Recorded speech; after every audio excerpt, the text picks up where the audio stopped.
ഈ പ്രാവശ്യം തൊടുപുഴയിൽ പോകാനുള്ള സമയം കിട്ടിയില്ല. ഷൂട്ടിംഗ് എറണാകുളത്താണ്. അതുകൊണ്ട് തന്നെ എറണാകുളം കല്ലൂർ സ്റ്റേഡിയത്തിലുള്ള ഈദ്ഗാഹിലാണ് എത്തിയത്. വലിയൊരു ആൾക്കൂട്ടം വരുന്നുണ്ട്. എനിക്കൊന്ന് ആളുകൾക്ക് ബുദ്ധിമുട്ടാകുന്നതിന് മുന്നേ നമുക്ക് തിരിഞ്ഞു പോവാം. അപ്പോൾ എല്ലാ പ്രിയപ്പെട്ടവർക്കും എന്റെ ഹൃദയം നിറഞ്ഞ പെരുന്നാൾ ആശംസകൾ. പിന്നെ ചൂടിലേക്ക് കയറി കഴിഞ്ഞു എന്ന് തന്നെ പറയാം. ഇപ്പോൾ കൃത്യമായിട്ട് സോഷ്യൽ മീഡിയയിലാണെങ്കിലും ന്യൂസ് ചാനൽസിലൂടെ ആണെങ്കിലും അപ്ഡേറ്റ്സ് എല്ലാം ഫോളോ ചെയ്യുന്നുണ്ട്.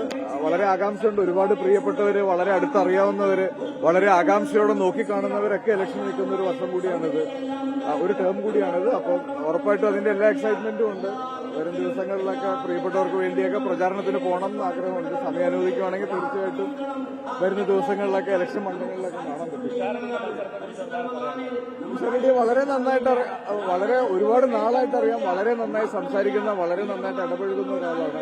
അദ്ദേഹത്തിന്റെ രാഷ്ട്രീയമായിട്ടുള്ള സ്റ്റാൻഡിനെ പറ്റിയിട്ട് വളരെ കൃത്യമായിട്ട് അറിയാം. വളരെ കൃത്യമായി സംസാരിക്കുന്ന ഒരാൾ കൂടിയാണ്. അപ്പം വളരെ ആകാംക്ഷയോടെ നോക്കി കാണുന്നു പിഷാരടിയുടെ ഒരു കാൻഡിഡേറ്റ് എന്നുള്ളത്.